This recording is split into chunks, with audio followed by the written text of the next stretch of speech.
जय हिंद साथियों, आज बात करेंगे भारत के कोहिनूर के बारे में, है ना। कि कोहिनूर हीरा जो कि अभी कहाँ पे है, तो यूके के अंदर है, इंग्लैंड के पास है। तो उसको भारत सरकार कैसे अपने देश भारत में ला सकती है, इंडिया में ला सकती है, इसके क्या रूट हो सकते हैं, क्या क्या हम नियमों का पालन कर सकते हैं, क्या हमारे कॉन्स्टिट्यूशन के अंदर ऐसा कुछ है प्रावधान जिससे हम फोर्स कर सकते हैं यूके की कि इसे हमें रिटर्न कीजिए। उसी पे ऊपर पूरी आज डिस्कशन होने वाली है। लेकिन उससे पहले कुछ ऐसा दिखता है ना। ये क्रोन है किसका, तो ब्रिटिश मोनार्च का। तो ये मैंने आपको दिखा दिया। ये रिपोर्ट एक्चुअल में हुआ क्या था कि जो पार्लियामेंट स्टैंडिंग कमेटी है उसने एक रिपोर्ट दिया।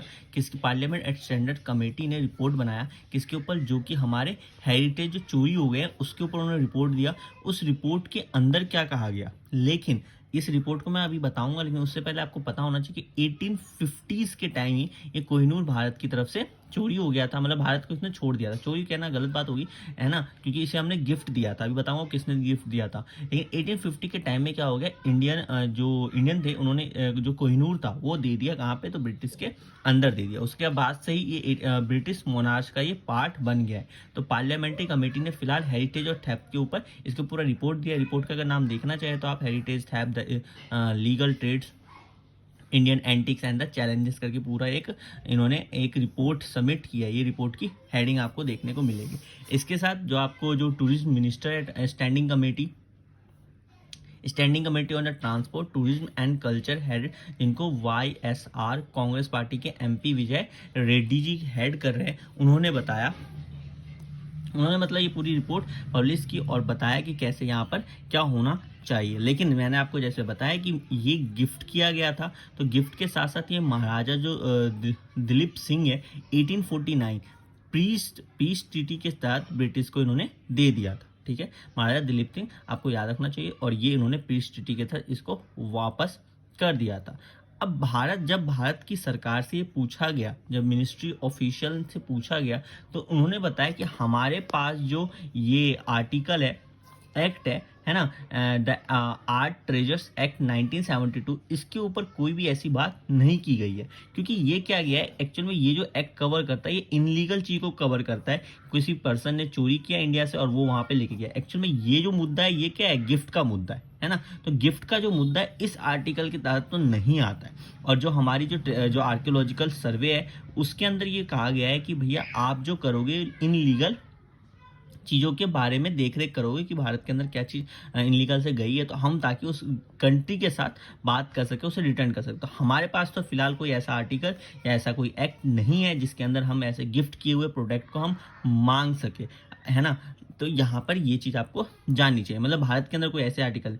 फिर यहाँ पे क्वेश्चन ये उठता है कि फिर भारत सरकार या फिर हमारे क्यों उम्मीद बनाए जाते हैं, क्या ये वोट बैंक के चक्कर में होता है, तो नहीं। इसका भी एक ऑप्शन यहाँ पर खोलने की कोशिश की गई कि एक्चुअल में क्या हम कर भी सकते हैं, कि हमारे पास तो कोई ऐसे आर्टिकल है नहीं जिससे हम ये कहे कि नहीं गिफ्ट क्या हुआ चीज़, ये मतलब मांगने वाली बात है ना। तो ये तो गलत हो जाएगा। तो यहाँ पर बताया गया 2016 एफिडेविट के अंदर सुप्रीम कोर्ट के अंदर जब पूछा गया कल्चर मिनिस्टर के साथ, तो उन्होंने भी एक हलफनामा दायर किया। एफिडेविट को हलफनामा ही कहते हैं। तो उन्होंने दायर किया और उन्होंने बताया कि हम ऐसे किसी भी चीज़ को क्लेम नहीं कर सकते, है ना, रिक्लेम नहीं कर सकते, क्योंकि क्या है, ये गिफ्ट किया हुआ। महाराजा दिलीप सिंह ने क्या कर दिया, पीएचडी के साथ चलो आप कोहिनूर या चाहिए ले जाओ, गिफ्ट के तहत उन्होंने दे दिया। तो हम गिफ्ट किए हुए चीज़ों को कंप्लेन वापस से क्लेम नहीं कर सकते, ये कहीं ना कहीं दिक्कत है। लेकिन ये सेंटीमेंट क्योंकि हमारा इतना तगड़ा है कोहिनूर के साथ, तो अगर ये पब्लिक डोमेन में बातें आएंगी तो कहीं ना कहीं स्थितियां खराब होने की दिक्कत है। तो इस चक्कर से पब्लिक स्टेटमेंट के जब फेस ऑफ पब्लिक स्टेटमेंट आए तो उन्होंने कोई दिक्कत नहीं है, हम ये कोहिनूर वापस लेके आएंगे। गवर्नमेंट ऑफ जो इंडिया है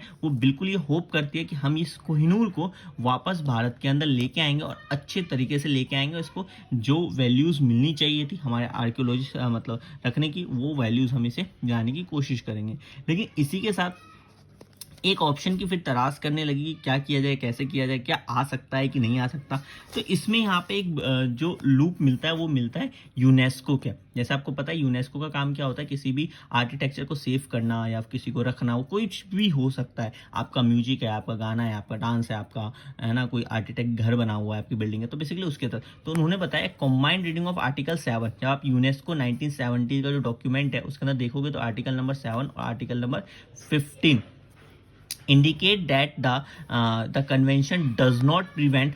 इसमें बताया गया है कि अगर कोई कंट्री जैसे यहाँ पर यूके और किसकी बात हो रही है, यहाँ पे यूके और इंडिया की बात करिए, अगर आपस में डील कर ले कि ठीक है हम आपको ये गिफ्ट वापस करते हैं, तब यहाँ पर हमारा कुछ हो सकता है। तो यहाँ पे जो बात की गई है वो की गई है आर्टिकल 1972 के अंदर तो नहीं है, लेकिन अगर हम यूनेस्को की बात की जाए तो वो हमें एक फ्रीडम देता है, क्योंकि यूनेस्को की जो ये आर्टिकल है ये ऑल ओवर वर्ल्ड के, ये जो आर्टिकल 1972 ये सिर्फ भारत के अंदर लागू होता है, भारत की टेरिटरी के अंदर लागू होता है, लेकिन यूनेस्को का है ये जो रेटिस्फाई करते हैं, जो इसको जानते हैं, जो पहचानते हैं, जिनके यहाँ लागू होता है, तो वहाँ पे ये चीज़ बताई गई है कि अगर आप चाहते हो तो कल्चरल चीज़ों को और जो टेंजिबल जो चीज़ें होती हैं उनके साथ आप ये दो देश आपस में बैठ करके कोई स्पेशल एग्रीमेंट के तहत आप इस चीज़ को ला सकते हो। फिलहाल मतलब गवर्नमेंट चाह रही है कि इस चीज़ को वापस लेके आया जाए, देखते हैं क्या होता है कैसे होता है। फिलहाल मैंने आपको बता दिया कि कोहिनूर फिलहाल हमारे आर्टिकल के तहत तो ऐसा हम कुछ प्रेशर नहीं कर सकते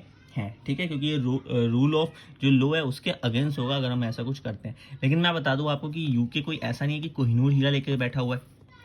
जब आप देखोगे ना तो इनके राजा ना एक स्टिक, जैसे आपने देखा ना जो परियां लोग होती थी उनका एक स्टिक भी होती थी ऐसे करके, तो उस स्टिक के अंदर जो एक और डायमंड की चीज लगी हुई है वो साउथ अफ्रीका से चोरी की हुई है, ठीक है, मतलब चोरी मतलब गिफ्टेड बोल लो या चोरी बोल लो, आप जो भी बोलना चाहो, तो वो है। तो एक्चुअल में अगर आप इनका पूरा इतिहास देखोगे तो यूके के अंदर, लंदन के अंदर जो इनकी म्यूजियम बनी हुई है ना, उसमें जितनी भी आर्किटेक्चर है वो बेसिकली चोरी की हुई आर्किटेक्चर को सजा करके रखा गया है। तो बहुत से वर्ल्ड जो जर्नलिस्ट है जो आर्टिकल्स मतलब छापते हैं वो अक्सर बताते हैं कि एक्चुअल में एक ऐसा म्यूजियम है जहाँ पर बस चोरी की हुई एंटीक, वो भी गवर्नमेंट इसकी चेक करती है ना, सुरक्षा करती है, तो वहाँ पे रखी गई है। ऐसे ही ग्रीक की कुछ मार्बल्स है उसकी भी डिमांड उठती रहती है टाइम टू टाइम, इजिप्ट की भी उठती रहती है। लेकिन देखो इजिप्ट और ग्रीक के अंदर बस और भारत के अंदर अंतर यह है कि भारत एक राइजिंग पावर है, तो कहीं ना कहीं, और यूके को इंडिया की एज एन मार्केट के तौर पे बहुत ज़्यादा नीड होने वाली है ना, जबकि ग्रीक और उनकी मतलब अगर वो डिमांड करते हुए तो उनको रेसिस्ट किया जा सकता है। लेकिन अगर भारत ने अपनी पूरी